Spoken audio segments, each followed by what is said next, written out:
Imagine waking up one day with a quiet knowing that everything you've ever needed to become extraordinary already exists within you. No missing ingredient, no special moment waiting in the future. No guru, no program, no external validation. Just you, right now. Already enough. Now imagine how terrifying that would feel. Not empowering, not liberating. Terrifying because, if it's true, if your greatness is already in youth, then what does that say about all the years you've spent hiding? All the times you've played small, procrastinated, sabotaged, delayed, avoided, escaped. If your potential is real, then so is your refusal to live it. This is the paradox most people spend their entire lives avoiding. You don't fear failure. You fear what happens if you actually succeed, because success would destroy the story you've built about yourself. The story that kept you safe. The story that made mediocrity feel noble. And so you reject your own becoming, not because you're unworthy, but because you're unprepared for what worthiness would demand. Think about it. What happens when you stop blaming the world for your stagnation, when there's no more not enough time, no more not the right conditions, no more one day I'll be ready? What happens when you remove every excuse and confront this chilling possibility? It's not that you can't, it's that you won't. You won't commit. You won't speak, you won't rise, because deep down a hidden voice whispers, if I try and I become everything I could be, I might lose the version of me I've always known. And that is the hidden cost of transformation. No. One talks about, you must betray the identity that's kept you safe, the identity built on I'm not good enough, on I'm not like them, on I'll never be the kind of person who can. You've worn that skin for so long, you forgot it was a disguise. But now the disguise is cracking, and what's underneath? Possibility, immensity, power and power. When you've lived in powerlessness, feels like a threat, so you delay. You daydream, you research and plan and rehearse, but never act. You flirt with your potential like it's a forbidden lover, always near, never claimed. You sabotage the opportunities that would change everything, because change would demand. Your death not a literal one, but the death of who you were before you stepped into yourself. This is why so many remain stuck in comfortable misery, because becoming who you're meant to be requires grieving who you were never supposed to be in the first place, and grief, even when it's for illusions, still burns. But here's the haunting part. There are versions of you that will never be born unless you choose to let go of the life that feels almost right. There are gifts in you that will remain buried if you keep feeding the voice that says, you're not ready yet.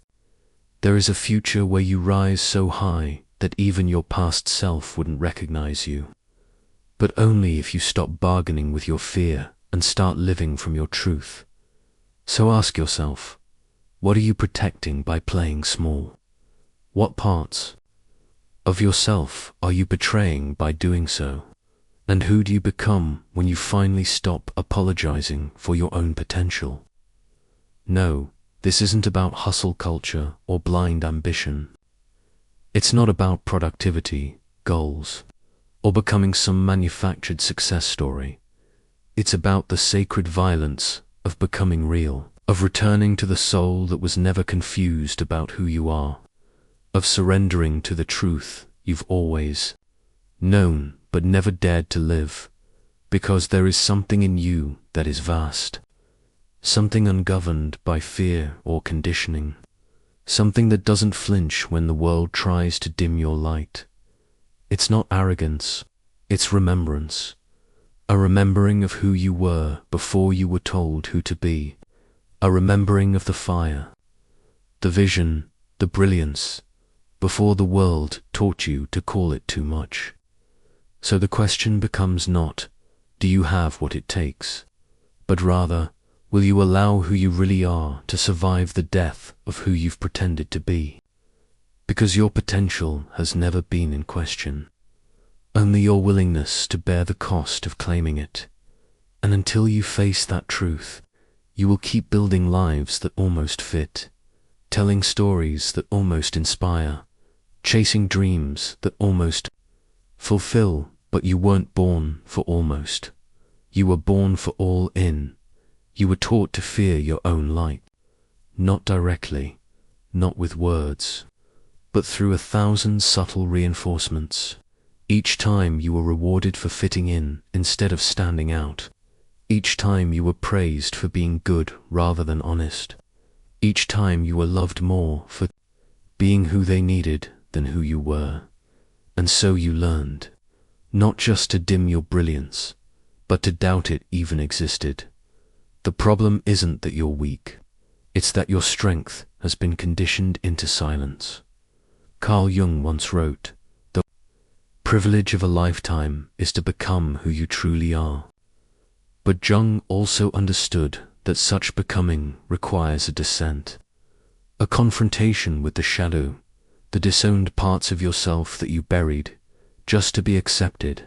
And buried deepest of all is not your shame, not your guilt, but your power, because power makes you visible, and visibility makes you vulnerable, and vulnerability once made you hurt, so you constructed a self-design for survival, not for truth. You became small in all the right places, agreeable, predictable, palatable. You sacrificed your depth for approval, your fire for peace, your voice for belonging. And now you wonder why your life feels muted. This is the tragedy of human potential. Most people don't fail because they tried and lost. They failed because they never gave themselves permission to try fully. They operate under the illusion that potential is this golden thing waiting for the right moment to arrive, when in reality, potential is an inheritance you must fight. To remember, philosopher Jean-Paul Sartre believed that human existence precedes essence, that we are not born with a fixed identity, but must continually choose who we become. But choice is a burden. And when the world has told you, again and again, that choosing wrongly leads to rejection, ridicule, or ruin, you begin to outsource your becoming to others. You wait for someone else to see your worth before you dare to live it. You wait for safety, certainty, consensus, but none of those things are coming. Not because you're cursed, but because you were never supposed to outsource your authority to begin with.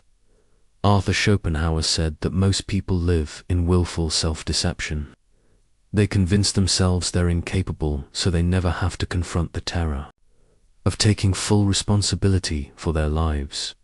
It's easier to blame fate than to confront freedom, because freedom means this: there is no one to save you, no blueprint, no destiny, no one size fits all. Only choice, risk, pain, and the unbearable beauty of self-authorship. Psychologically, we call this self-handicapping. You unconsciously create barriers so that, if you fail, you have something to blame. You stay busy with meaningless tasks. You delay the work that matters. You tell yourself you're still figuring it out. Why? Because if you gave everything you had and still weren't enough, that would be a death blow to your identity. But here's the irony. The part of you that's terrified to fail is the same part that never lets you win. Your ego would rather live in the safety of unrealized potential than risk the annihilation of trying and being truly seen. Aldous Huxley warned that most people would rather be comfortable than conscious, and comfort kills more dreams than failure ever will. We numb our yearning with distraction. We anesthetize our calling with convenience. We binge on entertainment, dopamine, false connection, not because we don't care, but because caring would mean changing, and change is loss. Change threatens identity. Change means walking away from the self who kept you safe, even if that self is slowly suffocating you. So what's really going on beneath the surface? At the root of your resistance is a war between your future and your familiar. Your familiar says, stay here. At least here you know the pain. Your future says, leap. Everything you've ever longed for is on the other side. But to leap, you must mourn. Mourn the comfort of being invisible. Mourn the safety of low expectations. Mourn the false peace of a life half-lived. And most of all, you must forgive yourself. Forgive yourself for how long you stayed hidden, for all the times you knew and didn't act, for choosing silence when your soul was screaming. This isn't weakness. This is survival. You did what you had to do to belong. But now the cost of belonging to others is becoming too high. Viktor Frankl, the Holocaust survivor and psychiatrist, wrote that meaning is found not in pleasure or comfort, but in taking responsibility for one's own existence. But that kind of responsibility is terrifying. It means your life isn't a product of what happened to you, but what you do with what happened to you. It means your potential isn't waiting for some external sign. It's waiting for your decision, and that decision will never feel easy. It will feel like death, because it is a kind of death. The death of the persona, the death of denial, the death of the excuse that says, I can't, because. So if you've ever felt an inner tension, a quiet war between the part of you that longs for more and the part that clings to comfort, know this, that tension is the birthplace of transformation. It's not a sign something's wrong. It's a sign that your real self is trying to break through, and it will, if you let it. But only when you're ready to face the truth that hurts more than failure. You've been the one holding yourself back all along. You might think it doesn't matter, that not stepping into your potential is just a private compromise, a quiet surrender only you are aware of. But that's the first lie. When you reject your own potential, the world loses something it will never recover, because your life doesn't vanish. It rots, and that decay spreads. You can see it everywhere. The dull eyes behind forced smiles, the tired hearts pretending to be fine, the overwhelming sense that something is missing, though no one can quite name what. A culture that celebrates comfort but breeds discontent. People scrolling endlessly, not because they're entertained, but because they've forgotten how to feel alive. This is what happens when millions of people quietly abandon their possibility. We create a world of fragments, a society of almosts, of might dash have dash bins, and the tragedy is, we start to call it normal. The mind doesn't accept suppression quietly. Every unlived truth becomes a psychological wound. Repressed dreams don't disappear, they mutate. They return as bitterness, as anxiety, as envy toward those who dared to do what you couldn't, as resentment toward a world that never gave you permission, even though it was never the world's to give. You start to sabotage others' joy because you've forgotten your own. You scroll past people who shine and think they're lucky instead of that could be me. But beneath the resentment is grief. Grief for the self you abandoned to stay safe. Grief for the creativity, courage, and passion you buried so long ago that you barely remember what they felt like. Modern psychology has a name for this inner emptiness, existential vacuum. It's not depression, exactly. It's not sadness or despair. It's a slow, creeping sense of meaninglessness. a hunger the world's pleasures can't seem to satisfy. Viktor Frankl, who lived through Auschwitz, saw this vacuum as the greatest threat to the modern soul. In a world obsessed with pleasure, productivity, and perfection, we've lost touch with the only thing that ever made life worth living: purpose.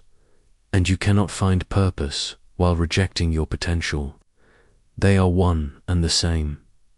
Neurologically, the cost is staggering, that every time you betray your inner knowing, your nervous system learns a dangerous lesson. My truth is not safe. And so the body begins to dissociate. You feel tired even when you sleep. You feel disconnected even in a crowd. You forget what it's like to feel fully here. This is not coincidence. Your body keeps the score. Unlived lives weigh heavy on the nervous system. You can only silence your truth for so long before the silence turns into symptoms. Brain fog, anxiety, chronic fatigue, irritability, all ways the body screams what the soul has been whispering for years. You are meant for more than this. Culturally, the damage is exponential. We create institutions built by the unfulfilled. We build educational systems that reward conformity over curiosity. We idolize efficiency and shame emotion. And so, generations grow up learning to succeed by forgetting who they are. The result: adults who know how to make money but not meaning. Leaders who manage but cannot inspire. Creators who produce but cannot feel. In rejecting our potential, we don't just dim ourselves, we dim the collective spirit. But the most haunting consequence is this: the longer you reject your potential, the more you forget it was ever real. You start to rewrite the story of your life. You convince yourself you were never that talented, that your dreams were unrealistic, that you were right to play it safe, and in doing so, you kill the future before it's had the chance to breathe. This is the most effective form of self-destruction. Not to end your life, but to shrink it so slowly you don't notice it's dying. You become a shell, functioning, smiling, achieving even, but hollow, not because something is wrong with you, but because something inside you is trying to be born, and you won't let it.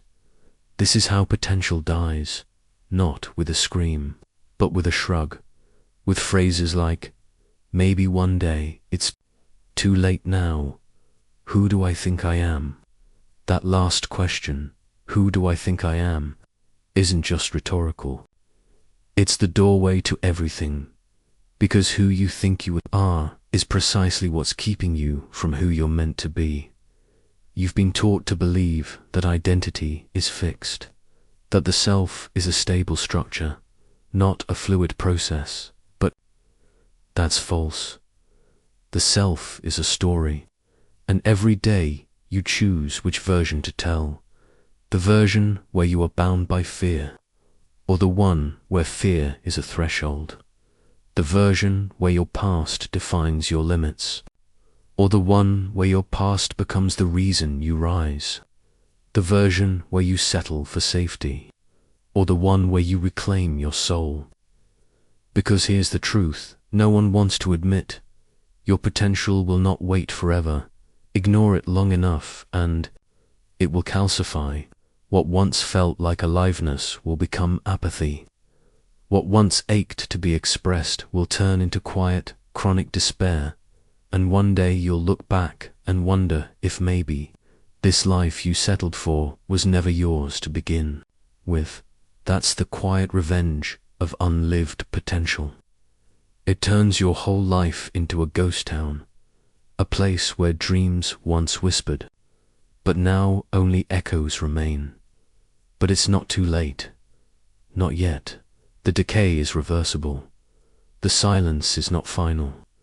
The loss is not absolute, but only if you act. Only if you remember. There is a moment often quiet, always painful when the mask begins to crack. You're sitting in your car after work, or lying in bed in the dark, staring at the ceiling, or watching someone else do the thing you secretly ache to do, and something inside you whispers, "I can't do this anymore." That whisper is not weakness, it's rebellion. It's the moment your soul stops cooperating with the lie. But here's the first truth you must accept.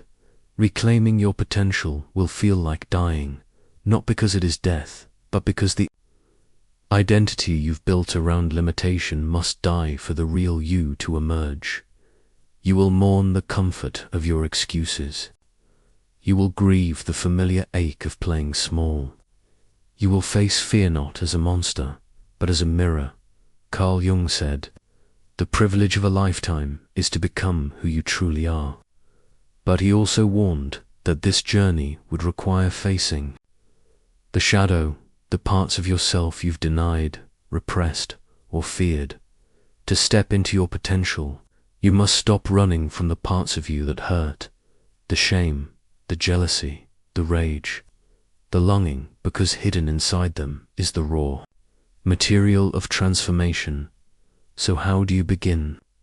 Not with a plan, with a question. What have I been avoiding most? The answer will terrify you.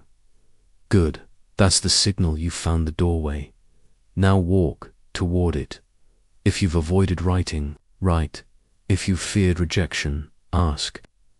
If you've silenced your voice, speak clumsily, imperfectly, but loudly. Your potential isn't waiting for you to be ready. It's waiting for you to be honest. Let's destroy a myth. Courage is not the absence of fear. It's the decision that something else matters more. Most people wait for fear to go away before they act. But fear doesn't vanish, adapts. It learns your habits, your doubts, your justifications, and it thrives on your silence. You don't conquer fear by fighting it. You conquer fear by acting in spite of it. Every time you take a step into the unknown, you steal power from fear and give it back to your soul. Think of the caterpillar. It doesn't transform by changing gradually. It dissolves. Inside the cocoon, it becomes biological chaos, a soup of what it once was, with no guarantees of survival. That's what real transformation feels like everything solid in you is turning to liquid, like nothing is certain except the aching truth that you can't go back. But here's the miracle. In that mess of surrender, wings begin to form. You might say, "But I don't know where to start." Start where it hurts. The places you feel most inadequate are often where your genius lives, buried beneath years of judgment and shame. You weren't born disconnected from your potential. You were taught to distrust it, taught to value obedience over originality, taught to fit in before you learned how to stand out, taught that humility meant hiding your gifts instead of honoring them. But here's what you were never taught. You don't have to prove your worth to become who you are. Your worth is not something you earn. It is something you remember. Nietzsche once said, "Become who you are, not be who you are." Become, because potential is not a thing you possess. It's a direction, and the path to it is built in paradox. You must act before you believe. You must leap before you see the landing. You must dare to feel worthy before the world affirms you. This is not delusion, it's devotion. Let's talk about failure. You will fall. You will be judged. You will disappoint people who preferred you. Small, but failure is not the enemy. Conformity is. You cannot create a meaningful life by staying liked by everyone. You cannot birth something original if your first priority is approval. The question isn't, will I fail? The question is, will I still choose myself when I do? So, how do you rebel? You stop apologizing for your desire. Wanting more is not selfish, it's sacred. Your longing is a compass, not a flaw. You tell the truth, not just to others, but to yourself, about what hurts, about what you crave, about where you've been lying to stay safe. You do the thing you're not qualified to do. No one is qualified to be themselves. You become it by doing it.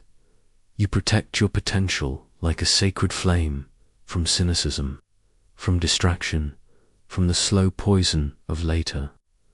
But most of all, you rebel by choosing meaning over comfort, by stepping into the fire of your own becoming.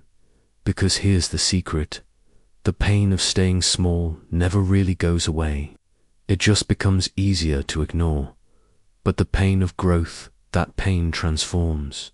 It's the pain of rebirth, of cracking open, of letting something ancient and divine move through you. It is the price of becoming real. You don't need to fix yourself. You need to remember yourself, the one who existed before the world told you who to be, the one who dreamed without shame, the one who didn't ask for permission. She's still in there. He's still waiting. They are still whispering. There's more to you than this. Listen. What if everything you've suffered, feared, and buried wasn't the detour from your potential, but the very map to it? What if the parts of yourself you labeled as broken were actually the source of your deepest brilliance? Twisted, yes, but only because they've been silenced for so long. What if the final truth isn't that you have potential, but that you are potential?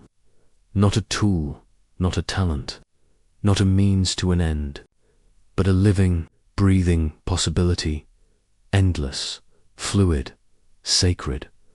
This is the revelation most people never reach. You were never meant to find your potential. You were meant to embody it. The world told you your potential was something you chase, that it lives in future success, in distant accomplishments, in some better version of yourself you haven't become yet. But that's the lie, the truth. Your potential has been with you since the beginning, like a melody waiting to be sung, like fire sleeping in wood. Not something you arrive at through effort, but something you awaken by surrender. You don't unlock it by pushing harder. You unlock it by remembering who you were before the world told you to forget. Think about it. As a child, you didn't try to be creative. You just were. You didn't question your curiosity. You followed it without needing it to be productive, profitable, or proven. You didn't apologize for dreaming. You built kingdoms out of cardboard. You saw magic in mundane places. You asked bold, unreasonable questions, and then, slowly, someone taught you to doubt it, to get serious, to be realistic, to grow up. But what they called growing up was really a quiet dying, a shrinking, a silencing, and now, years later, you feel a strange, nameless ache, a sense that something beautiful inside you has been buried alive. Here is the final, most uncomfortable truth. The greatest barrier to your potential is not fear, it's familiarity. The part of you that clings to what's known, even when it's suffocating.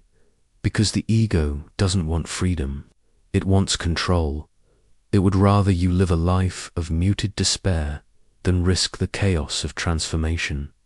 It whispers, stay small, stay safe, stay predictable.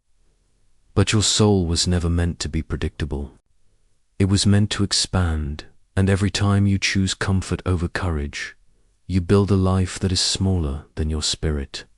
Viktor Frankl, a Holocaust survivor and the father of logotherapy, wrote, "Life is never made unbearable by circumstances, but only by lack of meaning and purpose." Let that sink in. It's not the failure that breaks us. It's the belief that our lives don't matter. And yet here you are, reading these words, questioning everything, which means something in you refuses to go numb. Something in you is still alive, that spark, that ache, that's your potential waking up. So what does it mean to embody your potential? It means you stop waiting for permission. It means you stop defining yourself by what you've done and start asking who you are willing to become.